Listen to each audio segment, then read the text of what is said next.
Le 29 juin 2025, la direction des Hornets a choisi de transférer le pivot bosniaque Yusuf Nurkic au Utah Jazz en échange de Collin Sexton, le meneur de jeu de 26 ans d'1,88 m des Hornets.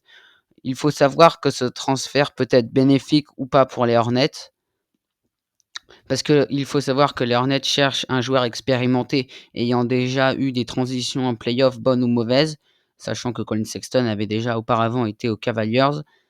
Ils sont donc allés récupérer Collin Sexton à Utah. À mon avis, je pense que là, les Hornets veulent, à mon avis, construire autour de LaMelo Ball et de Brandon Miller, et je pense que ça peut être une bonne chose pour les Hornets d'avoir Collin Sexton qui est très athlétique, explosif, très bon passeur aussi, dans le top 10 des meneurs NBA actuels.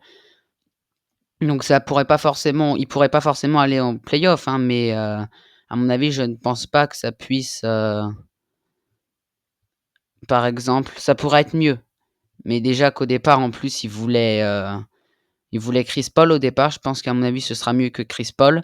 Ce sera un backup de LaMelo Ball qui sera, à mon avis, régulièrement blessé sans être méchant la saison prochaine, comme il l'a été cette saison, comme il l'a été la saison dernière.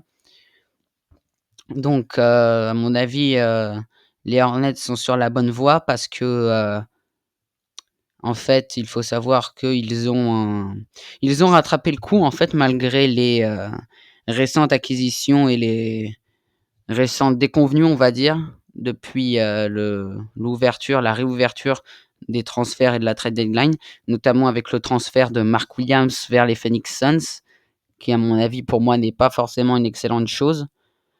Aussi, surtout que les Hornets n'ont pas eu Vijay Jaycomb, ça a été Philadelphie, alors que normalement ils devaient avoir Vijay Jaycomb, ils ne l'ont pas eu. C'est pas grave en soi, mais là, à mon avis, ce sera déjà pas mal pour les Hornets parce qu'ils auront Moussa Diabaté, LaMelo Ball, Brandon Miller, s'il n'est pas blessé, Collin Sexton. Donc, à mon avis, les Hornets peuvent au moins espérer avoir une trentaine de victoires.